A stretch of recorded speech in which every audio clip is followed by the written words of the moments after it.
사사기 15장 14절부터 20절 말씀까지 보겠습니다. 우리 한 절씩 서로 교독합니다. 삼손이 레히의 이름에 블레셋 사람들이 그에게로 마주 나가서 소리를 지를 때 여호와의 영이 삼손에게 갑자기 임하시매 그의 팔 위에 밧줄이 불탄 삼과 같이 그의 결박되었던 손에서 떨어진지라.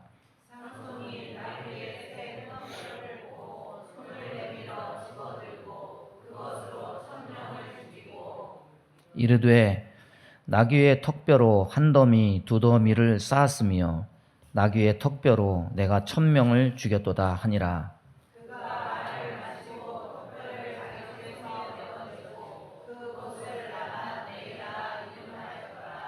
삼손이 심히 목이 말라 여호와께 부르짖어 이르되 주께서 종의 손을 통하여 이 큰 구원을 베푸셨사오나 내가 이제 목말라 죽어서 할례받지 못하는 자들의 손에 떨어지겠나이다 하니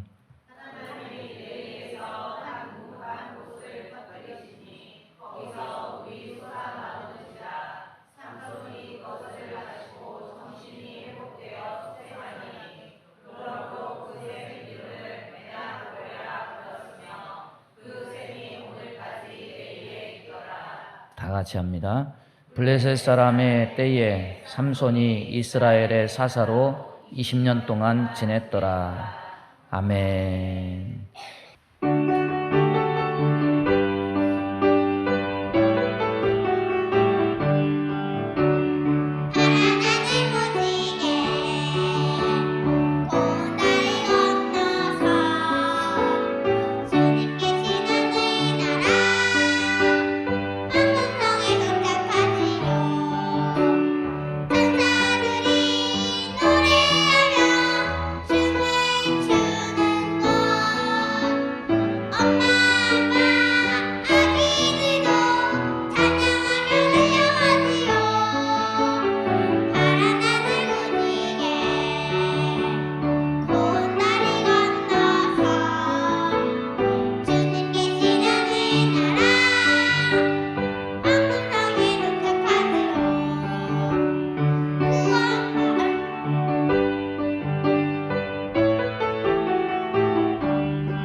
참 귀하고 복됩니다.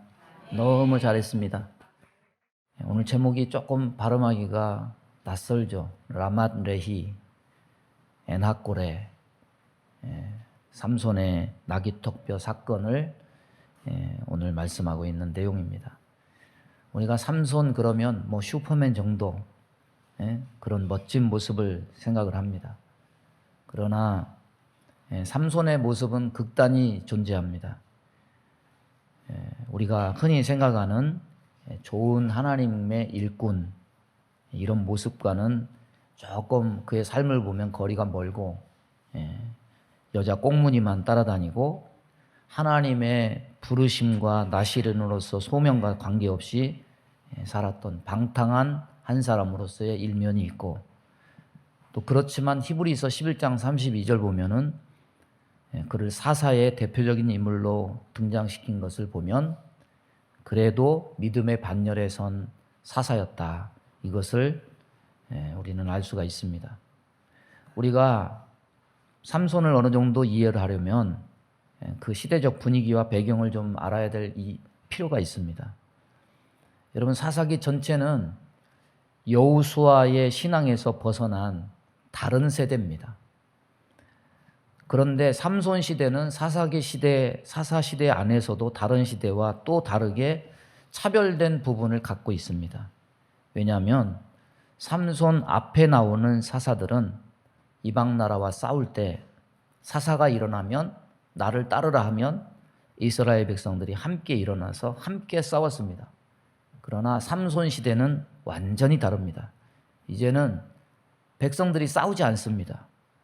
삼손은 그런 함께 싸우지 않는 백성 가운데 홀로 싸웠습니다. 삼손은 이상하게 한 번도 이스라엘 백성과 함께 블레셋을 맞서 싸운 일이 없습니다. 언제나 그는 홀로 싸웠습니다. 우리나라가 일본에게 35년 동안 수탈과 착취를 당했습니다. 1905년 늘사의약, 외교권을 박탈당하고 일본의 보호국이 됐습니다.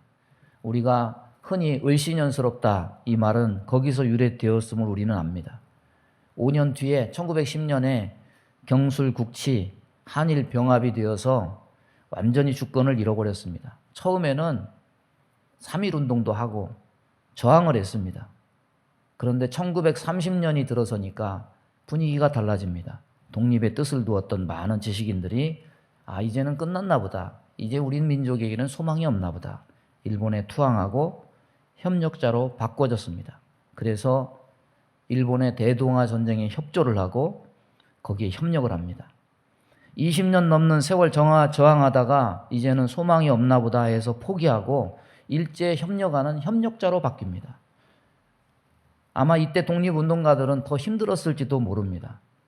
외롭고 돕는 사람 없고 자기 민족조차도 함께하지 않는 그런 가운데 고군분투했을 겁니다. 어쩌면 믿음의 선한 싸움을 싸우는 것도 이와 비슷하다고 생각이 됩니다. 처음에 예수 믿을 때 은혜 받고 용기 100배에서 다 이길 것처럼 전투력이 상승했으나 먹고 살기 힘든 생활의 염려에 눌리고 거기다가 세상의 환경, 전쟁, 기근, 전염병까지 덮치면서 서서히 전의를 상실하고 슬그머니 신앙이고 믿음이고 예배고 기도고 놔버리고 방관자, 낙심자, 포기자가 되는 현상. 아마 이스라엘도 여호수아 세대가 다 죽고 새로운 세대가 바뀌었을 때 처음에는 저항도 하고 부르짖기도 했으나 시간이 지나면서 이제는 저항하기보다 동화되는 현상. 그래서 블레셋을 이기기를 바라지만은 실제로는 블레셋 사람들의 협박 속에 삼손을 포박해서 블레셋 사람들에게 넘겨주는, 그러면서 살기 위해서는 어쩔 수 없다. 힘이 없어서 우리는 못한다. 이렇게 나자빠지는 모습. 사사기는 점점 무기력하고 세상에 찌들고 짓눌리는 이 하나님의 백성들의 모습을 보여줍니다. 여러분, 앞에 나오는 드보라, 바락, 기드온, 입다, 이 지휘관들은 모든 백성 앞에서 독려하면서 함께 싸웠습니다. 그런데 이제 백성들은 싸움에서 빠집니다. 그래서 백성들이 싸우기를 멈춘 시대에 삼손은 처음부터 끝까지 홀로 싸운 고독하고 외로운 사사였습니다. 그런 관점에서 보면 삼손을 동정하는 마음이 생길 것이고 조금은 이해할 수 있을 겁니다. 그러나 너무 이해하는 것도 너무 배척하는 것도 금물입니다. 싸워야 할 시대에 싸우지 않는 백성들 틈에서 싸움을 싸우는 하나밖에 없는 사람으로서의 사사, 삼손의 삶. 그렇다고 해서 그의 삶이 온전하냐? 그렇지도 않은 거죠.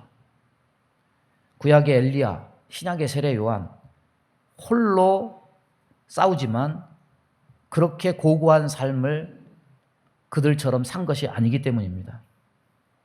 사사기 전체가 21장입니다. 근데 삼손 이야기가 4장이나 됩니다. 제일 많이 할애되어 있습니다. 여러분, 왕 중에 제일 은혜를 많이 받은 사람, 환경과 조건에 제일 많이 혜택을 입은 사람은 솔로몬이죠. 사사 중에 제일 많이 은혜를 입은 사람, 제일 조건적인 혜택을 많이 입은 사사가 삼손입니다. 성경에서 삼손만큼 하나님께로부터 큰 은혜와 능력을 입은 사람을 찾아보기 힘듭니다. 태어나기 전부터 하나님이 선택했고 하나님이 은혜를 줬으니까. 아마도 그 힘과 능력은 백성들이 싸우지 않으니까 그 대신 하나님이 혼자 싸우라고 베푸신 배려일지도 모릅니다. 그러나 아쉬운 것은 뭐냐면 그런 은혜를 받았으나 그는 그것을 잘못 사용했습니다. 그 은혜와 은사의 능력을 개인적인 일, 개인적인 복수 이런 데만 사용하는 모습을 계속 보입니다. 여러분, 내게 주신 삶, 내게 주신 은혜, 하나님은 분명히 그것을 어떻게 쓰고 사용해야 하는가 목적을 두고서 우리에게 많은 것을 베풀어 주셨을 겁니다. 오늘의 삶에서도 주신 것들에 대한 쓰임새와 이 방향성을 바로 잡고 바른 믿음의 길을 가는 저와 여러분 될 수 있기를 바랍니다. 오늘 말씀의 배경을 보면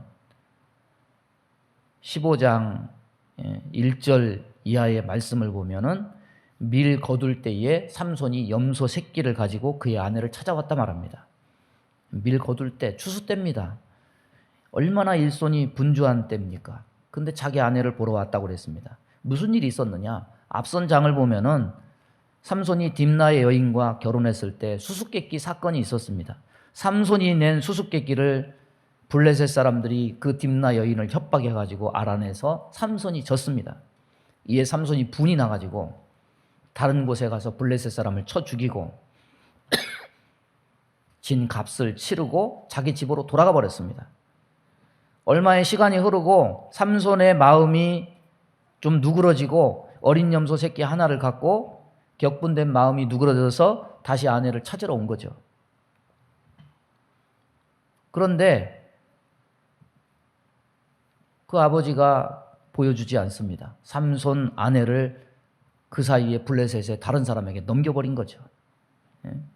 장인은 당황해가지고 동생이 더 낫지 않냐, 동생을 취하라 제안을 합니다. 삼손은 화해하러 갔다가 이 상황을 보고서 선전포고를 하죠. 화평을 얻으려 했지만은 결국 틈이 완전히 벌어지고 결국 화가 머리 끝까지 나가지고 무슨 짓을 하느냐, 여우를 붙들어가지고 한 마리도 아니고 300마리를 잡아가지고 여우의 꼬리와 꼬리를 붙들어가지고 거기다 횃불을 매달아서 그러면 서로 살려고 이리 가고 저리 가고 난리를 치고 발버둥을 칠 거니까 그 밀 거둘 때 추수 때에 밭에다가 그걸 풀어놓으면 얼마나 많은 한 해 농사가 다 망쳐지겠습니까? 그 밭에다가 여우를 내몹니다.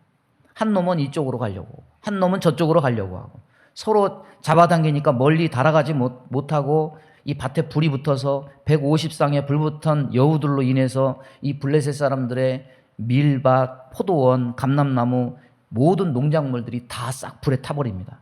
딥나 온 땅이 난리가 납니다. 블레셋 사람들이 원인 규명에 나서서 조사해서 삼손의 장인이 원인임을 알고 딸과 함께 그것을 불태워버립니다. 블레셋 사람들이 블레셋 사람을 공격합니다. 여러분 14장에서 삼손이 수수께끼 냈을 때 풀지 못하니까 수수께끼를 알아내지 못하면 내 아버지 집과 너를 불살라버리겠다. 이 삼손의 아내를 협박한 내용이 그대로 이 집안에 응합니다. 그리고 사건의 장본인인 삼손을 잡으러 나섭니다. 그 소식을 들은 삼손은 한층 더 얹어서 사고를 칩니다. 본격적으로 아내와 장인을 불태워 죽인 블레셋 사람들에게 대놓고 전쟁을 선포합니다. 그의 태어남, 나실인인 것, 그리고 그의 사명, 이런 것은 그의 삶에 전혀 보이지 않아요. 그냥 여기서 보여지는 것은 뭐냐면 개인의 삶, 개인의 행복 추구, 개인의 복수심, 이런 것만 보여집니다. 결국 삼손 개인도 시대적 산물입니다. 그 시대의 영향력 속에서 삼손이란 그릇도 한계가 있는 것이 보이는 겁니다. 그러다 보니까 그의 행동은 하나님의 사명, 하나님의 뜻과는 거리가 멀어 보입니다. 하나님의 선택, 하나님의 능력이 임했어도 이 삼손의 삶의 방향은 그냥 하나님의 시선과 함께 가지 않습니다. 그냥 자기의 개인의 시선, 자기 개인의 삶의 방향만 있습니다. 자, 삼손이 더 기회를 얻어서 블레셋 사람들을 닥치는 대로 죽이고 어디에 숨어버리느냐? 에담 바위 곁에 숨어버립니다. 에담은 유대에 가까운 지역입니다. 블레셋 사람들이 삼손 이 한 사람을 잡으려고 유대 인근까지 와서 포위를 하게 됩니다. 평온한 유대 땅에 블레셋 군대가 전쟁 준비를 해서 이 삼손 한 사람 잡겠다고 지금 들어와 있습니다. 유다 사람들이 사정을 알아보니까 이 근처에 동족인 삼손이 우리 땅에 와서 몹쓸 짓을 하고 여기 숨어 있으니 너희는 우리가 너희들과 전쟁하러 온 게 아니라 삼손을 지금 잡으려고 여기 왔으니까 너희는 그 사람만 내주면 된다. 너희에게 해코지안을 하러 온 것이 아니다. 지금 삼손 개인의 문제처럼 보이니까 이스라엘 전체를 향해서 싸움을 걸지는 않습니다. 그러나 전쟁은 이제 시작된 거죠. 이스라엘과 블레셋이 싸워야 되는데 이스라엘이 블레셋과 안 싸우니까 삼손 혼자 싸우다가 에단 바위에 숨은 거예요. 그런데 여기 보면 11절에 보면 이렇게 말합니다. 유다 사람 3,000명이 에단 바위 틈에 내려가서 삼손에게 이르되 너는 블레셋 사람이 우리를 다스리는 줄을 알지 못하느냐? 내가 어찌하여 우리에게 이같이 행하였느냐 하니 삼손이 그들에게 이르되 그들이 내게 행한 대로 나도 그들에게 행하였노라 하니라. 여기 보십시오. 유다 사람들이 몇 명이 동원됐느냐? 3,000명이 동원됐습니다. 블레셋을 막으려 동원한 것이 아닙니다. 블레셋이 왜 자기들 코앞에 진쳤는지 그 이유를 알고 오히려 동족 삼손 한 명을 잡으려고 병력 3,000명을 동원했습니다. 삼손은 자기의 동족이고 블레셋은 원수지간인데 마땅히 척결해야 되는 상대편에 서서 삼손을 잡으려고 하는 거예요.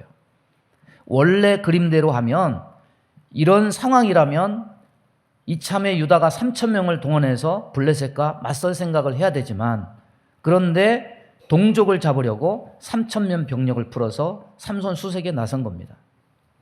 여러분 유다 지파가 어떤 지파입니까? 뭐를 하든 1등을 놓치지 않는 지파예요. 용맹한 지파, 믿음이 출중한 지파, 항상 적극적이고 진취적인 지파입니다. 그래서 사사기가 열리면서 믿음으로 제일 먼저 튀어나가서 정탐꾼 10지파가 간담이 녹아서 자기들이 메뚜기 같다고 고백한 그 헤브론을 제일 먼저 점령한 지파, 용맹스러운 지파가 어떤 지파냐? 유다 지파입니다. 그리고 유다 지파가 사사기에서 제일 먼저 전쟁에 이긴 대상이 블레셋인데 이제 세월이 지나서 모든 그런 용맹이 다 사라지고 이제는 블레셋을 대적하는 것이 아니라 블레셋의 말을 듣고 오히려 자기 동족 3,000명을 끌고 와서 자기들의 평화를 깨뜨리고 있는 삼손을 잡아서 블레셋에 넘겨주려고 하고 있습니다. 여러분 지금 뭘 보여주고 있습니까? 사사기 시대가 더 심각해지고 있다. 이 세상이 더 심각해지고 있다. 이것을 보여주고 있는 거예요. 은혜 받았음에도 불구하고 다른 데 정신 팔려 있는 삼손. 하나님 백성의 원수임에도 적과 싸우지 않고 오히려 적의 말을 듣고 적의 요구를 들어주는 이스라엘. 개인도 집단도 모두 시선이 하나님과 함께 하지 않습니다. 자기 일에 골몰해 있을 뿐입니다. 집단적으로 하나님의 뜻과 역방향으로 가고 있습니다. 이것은 그 깊이를 알 수 없는 점점 더 영적으로 곪고 썩어버린 이스라엘의 영적 현 주소를 한 단면으로 보여주고 있는 거예요. 여러분 교회가 세상과 한통속이면 되겠습니까? 성도가 세상과 한통속이면 되겠습니까? 세상의 말을 듣고 하나님을 적대하고 하나님의 사람을 심판하는 이런 것이 교회고 성도라면 되겠습니까? 여러분 삼손 개인만 따지면 삼손이 잘못한 것처럼 보입니다. 그러나 큰 그림을 보면 블레셋은 지금 이스라엘 전체를 강제로 찬탈한 사람들이기 때문에 그럴 수 있는 명분과 설득력이 없는 것이고 하나님의 계획, 하나님의 방향성과도 역방향으로 가고 있는 거예요. 싸워야 될 대상이 블레셋인데 블레셋과 안 싸우고 하나밖에 없는 하나님이 블레셋과 싸우라고 주신 유일한 사람인 삼손을 성가시하면서 자기들 평화를 깨뜨린다고 하면서 삼손을 블레셋에 넘겨주면서 평화를 유지하고 싶어하는 것이 이스라엘의 모습이에요. 신앙이고 믿음이고 다 모르겠고 너 때문에 내 평안이 깨지니까 네가 좀 사라져줘야 되겠다. 유다 지파의 이런 모습이 참 낯선 거죠. 사사기 첫머리의 유다 지파의 사사 온니엘의 용맹한 믿음. 그 지파에 위험이 있습니다. 그런데 시간이 지나고 나니까 이 유다 지파가 뭐가 되었느냐? 부끄럽게도 겁쟁이가 다 돼버렸어요. 믿음의 용기는 언제 생기느냐? 하나님과 같은 방향을 볼 때 생기는 거예요. 그런데 시선이 다르면 방향도 달라져요. 힘도 사라져요. 용맹함도 없어져요. 어제 용맹했던 믿음의 사람들이 이렇게 시선이 달라지니까 방향도 달라지고 용기도 사라지고 취해지고 겁쟁이가 되는 거죠. 여러분, 지금 삼손 잡겠다고 3,000명 모아서 설득하고 있는 이 사람들 대화 중에 이들의 심령에 무엇이 있는지 살펴볼 수 있는 중요한 대화 하나가 있습니다. 한번 따라서 해보겠습니다. 너는 블레셋 사람이 우리를 다스리는 줄 알지 못하느냐? 삼손에게 그러는 겁니다. 너 정신 차려. 지금 블레셋이 우리 주인이야. 우리를 통치하고 다스리고 있는데 말 안 들으면 우리가 힘들어져. 왜 심기를 건드려가지고 우리를 힘들게 해? 그러니까 너 한 사람 희생해. 이렇게 말하는 거죠. 여러분, 블레셋이 통치하는 것이 정상입니까? 아니죠. 하나님의 백성은 하나님의 다스림을 받아야 되는 것이 정상이죠. 그런데 그런 생각, 그런 사고, 그런 시선은 다 어디 가고 블레셋이 우리를 다스리는 줄 알지 못하느냐. 그걸 정상으로 받아들이고 잘못된 생각을 가지고 삼손을 호통치는 이 어처구니 없는 상황. 여러분, 하나님과 같은 시선을 갖지 않고 믿음의 역방향으로 갈 때 우리는 우리 입에서, 우리 생각에서 그런 정신 나간 말과 사고가 나오는 거예요.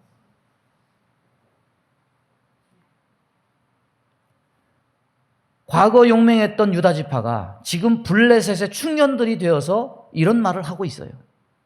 40년간 블레셋의 통치를 받다 보니까 이게 병들어진 거예요.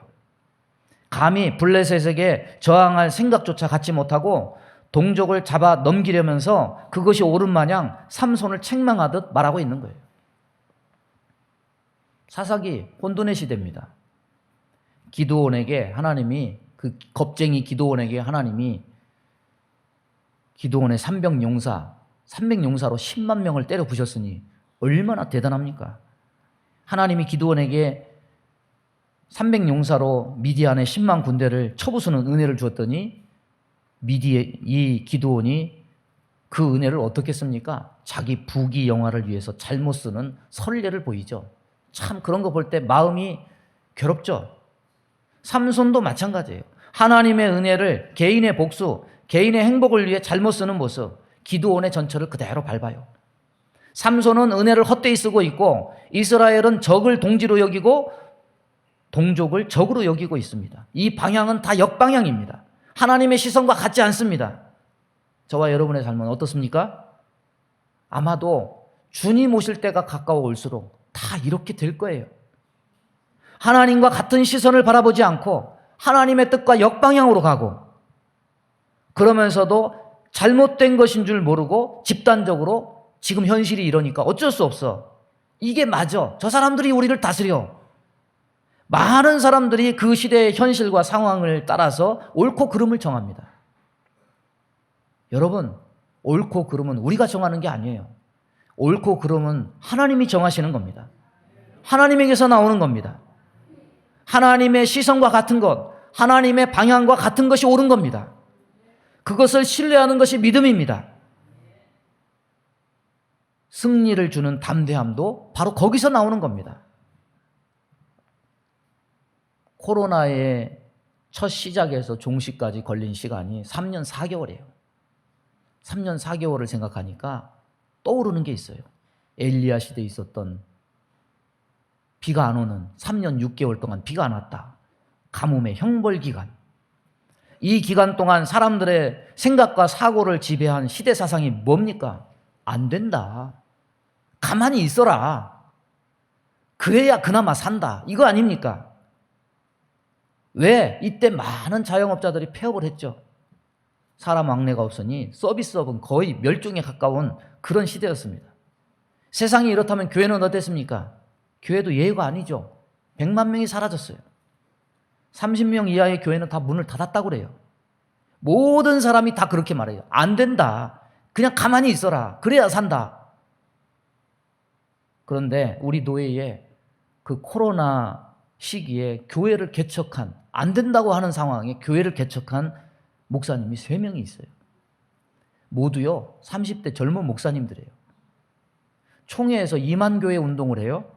그래서 1년에 한 번씩 개척한 노예 목사님들을 불러서 격려하고 그러는데, 우리 노예가 3교회나, 유일하게 우리 총회에서 우리 서강노예가 3교회나 가가지고 상을 받았어요. 모두 다 안 된다, 가만히 있어야 된다고 말하는 시기에 역방향으로, 사람들이 말하는 역방향으로 움직인 이유가 뭡니까? 사람은 쉬어도 하나님은 쉬지 않으신다. 하나님은 전쟁과 기근과 전염병 위에 계시다. 하나님의 시선과 하나님의 방향성과 같았기 때문이죠. 그 중에 한 목사님이요, 명절 전에 찾아왔어요. 이런저런 얘기하는데 코로나 때 청빙이 왔어요. 그러면 감지덕지죠. 예? 그 젊은 나이에 청빙이 왔으니 거기 가서 목회하면 되잖아요. 근데 자기 마음이 불편하댔어요. 나는 개척을 하고 싶었는데. 목사님한테 말하고, 목사님 감사한데 아무래도 안 되겠습니다. 제 마음이 불편합니다. 그래서 그 시기에 개척을 했어요.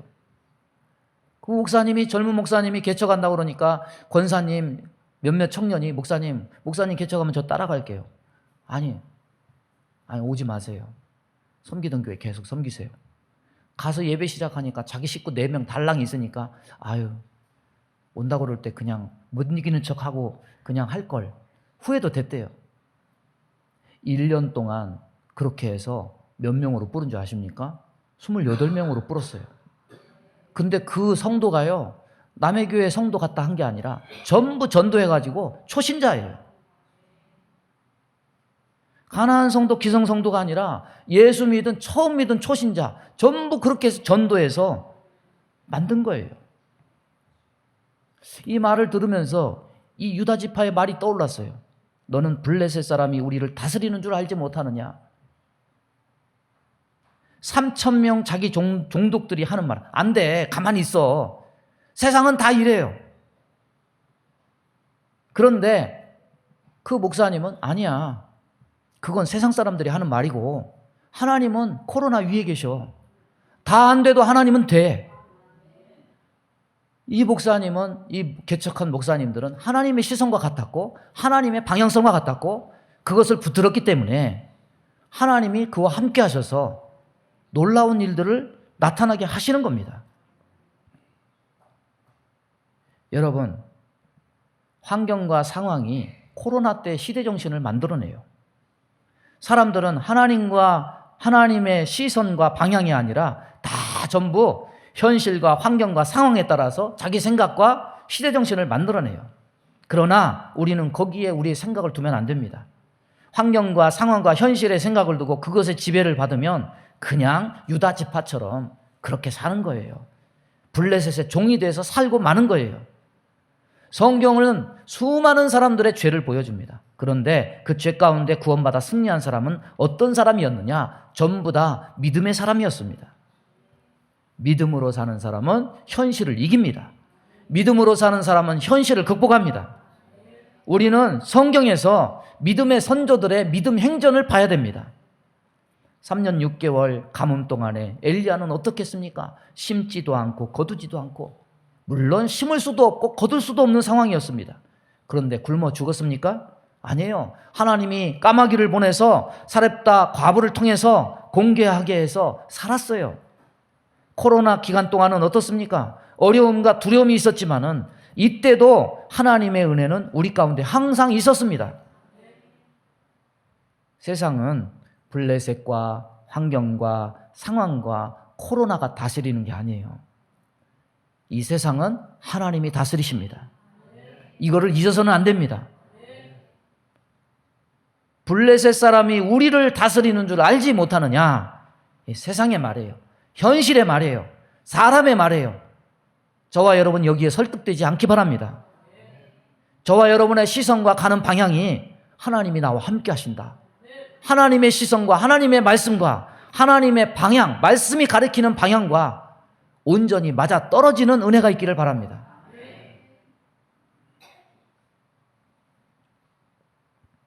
어쨌든 이렇게 삼손이 자기 나라 백성들이 와서 그렇게 어려움에 처하고 있다고 하니까 자기가 포로가 돼서 우리 민족을 구해야 되겠다는 생각에 순순히 결박당하죠. 튼튼한 새 밧줄 2개로 묶어서 넘겨주려는데 이때 갑자기 하나님의 영이 임해요. 일방적으로 임해요. 기도한 것도 아니에요. 하나님의 영이 임하니까 그의 팔 위에 밧줄이 불탄 삼같이 풀어져요. 이스라엘은 넘겨줬는데 하나님이 신실하게 홀로 싸우는 삼손에게 임했습니다. 아무도 도움이 안 돼요. 3,000명이나 끌어모았는데 기껏 하는 것이라고는 삼손을 묶어서 넘겨주는 거예요.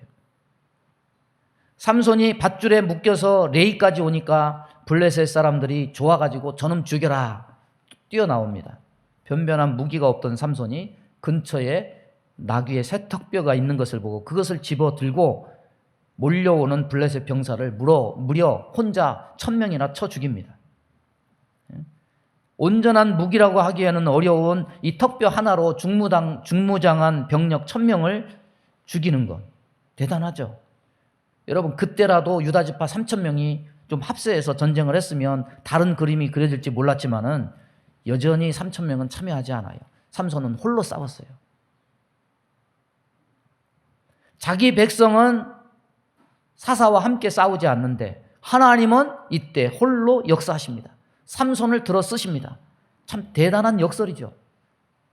쓰시려는 삼손은 은혜 받고 딴짓만 하고 하나님의 백성은 적과 합세해서 하나님의 백성을 잡으려고 3,000명을 동원하고 누구도 기도한 적이 없어요. 누구도 도와달라고 한 적이 없습니다. 하나님을 향해서. 그런데 갑자기 여호와의 영이 임해서 삼손을 감동해서 쓰셔요. 구원을 이루어내셔요. 그런데 구원 후에 삼손의 행동이 가관이죠.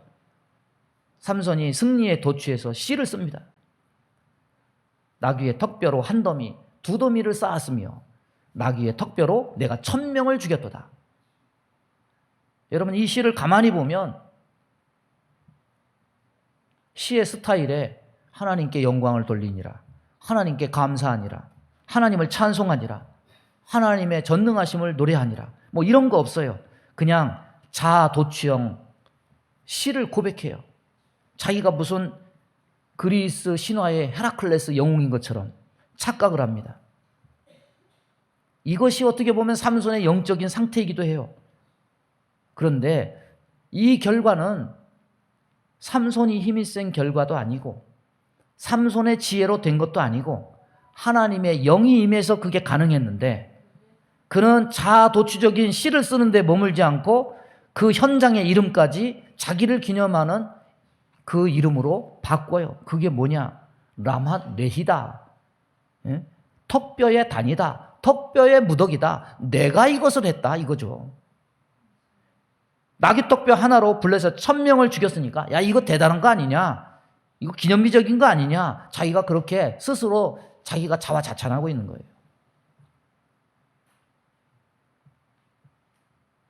이스라엘 백성은 집단적인 침체, 우리는 블레셋의 노예야. 삼손은 그 승리를 맛보고 아 이거 내가 했어. 집단이나 삼손이나 결국 같은 거예요.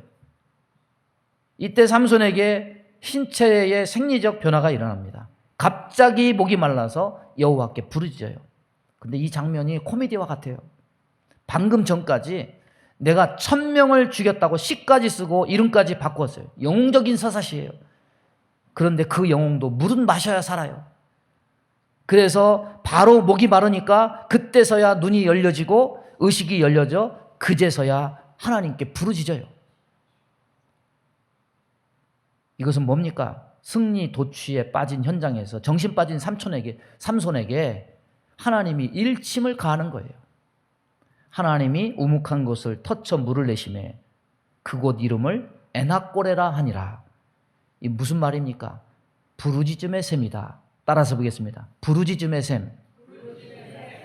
무슨 말입니까? 인간은 시선을 하나님께 두어야 산다는 말이죠. 하나님과 방향이 같아야 산다는 말이죠. 인간은 하나님께 부르짖어야 산다는 말이죠. 하나님께 나가야 비로소 살 수 있는 존재라는 거예요. 자기 개인적인 삶의 방향에 골몰한 삼손, 하나님의 뜻과는 정반대의 방향으로 오히려 블레셋 편이 돼가지고 꼼짝 못하는 이스라엘 유다 지파, 그리고 오늘날 전쟁, 기근, 전염병, 세상의 영향력에 꼼짝도 못하면서 이래서 안 돼요, 이래서 못해요, 이거 불가능해요, 세상의 소리를 신앙의 영역까지 끌고 들어와서 너는 블레셋 사람이 우리를 다스리는 줄 알지 못하느냐, 역으로 세상을 전도하고 세상의 논리로 설득하려 하는 성도들을 향한 일침이에요.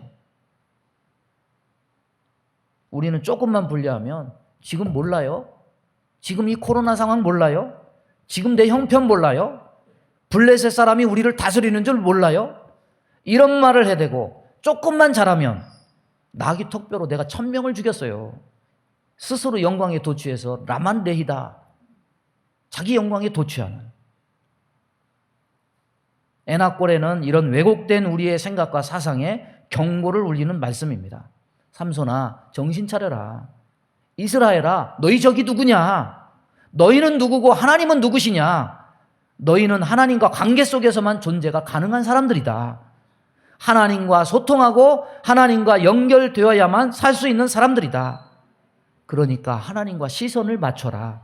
하나님과 같은 방향을 바라보아라. 너희는 하나님께 부르짖어야만 사는 존재임을 왜 잊고 있느냐?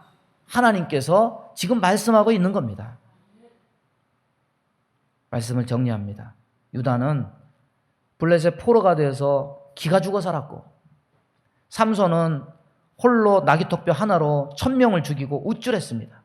블레셋에 기죽어 사는 유다나 턱뼈 하나로 블레셋 사람 1000명 죽이고 우쭐한 삼손이나 결국 하나님 보시기에는 같은 종류예요. 하나님의 시선, 하나님의 방향에서 왜곡돼 있어요. 하나님의 사람들은 그 운명이 똑같습니다. 하나님은 삼손이든 이스라엘 지파든 너희는 내게 부르짖어야 산다. 그게 살 수 있는 너희의 운명이다. 이것을 말씀하고 있는 겁니다. 이건 모르고 살아가면 개인 일에 골몰하면서 엉뚱한 삶 살든지 혼자 우쭐대며 살든지, 하나님 백성 되었으면서 오히려 지금 코로나 상황에 지금 예배드릴 상황입니까? 지금 다 안 된다고 그러는데 뭘 자꾸 하려고 그럽니까? 이렇게 세상의 편을 들면서, 블레셋의 편을 들면서 엉뚱한 짓을 하는 유다 지파의 형편이 교회의 모습이 되고 마는 거예요. 하나님의 뜻과는 거리가 먼 현실 중심, 환경 중심, 상황 중심, 이것을 통해서 저와 여러분이 사고와 말이 움직인다면 이거 잘못된 거예요. 여러분의 삶의 장소가 날마다 하나님의 시선, 하나님의 방향과 일치되어서 에나꼬레의 샘이 터지는 그런 은혜가 임하게 되기를 주님의 이름으로 축원합니다. 우리 주여 한번 부르고 합심하여 기도합니다. 주여, 하나님 아버지 감사합니다. 오늘도 주의 말씀을 우리들에게 허락하심을 감사합니다. 우리 안에 있는 이런 부정적인 생각과 사고들을 주님 다 돌이켜 주옵소서.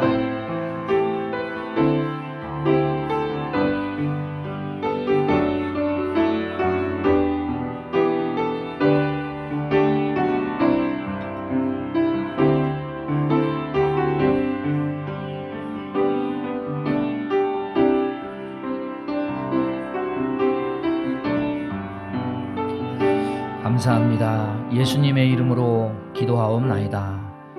아멘. 믿음의 손을 가슴에 얹습니다. 몸이 아픈 곳에 손을 얹습니다.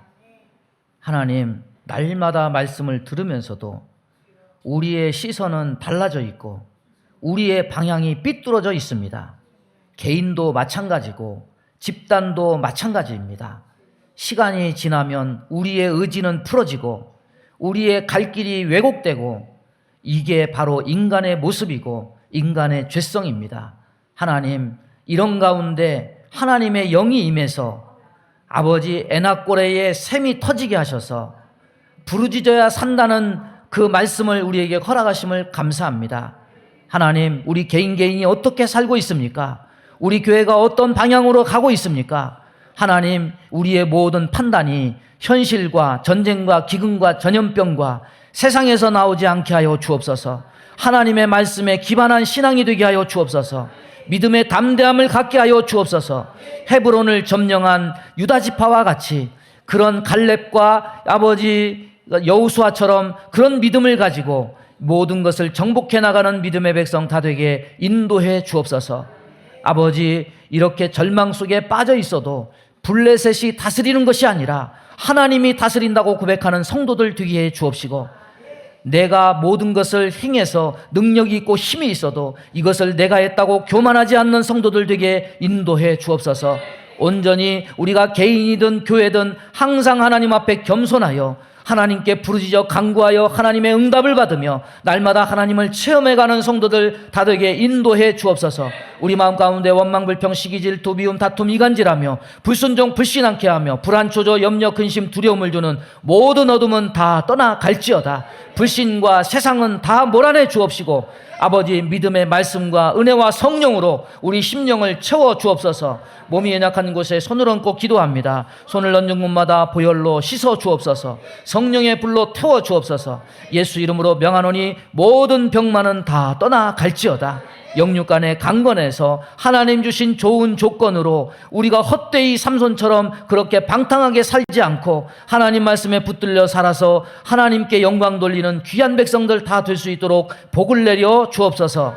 예수님의 이름으로 축복하며 기도하옵나이다. 아멘.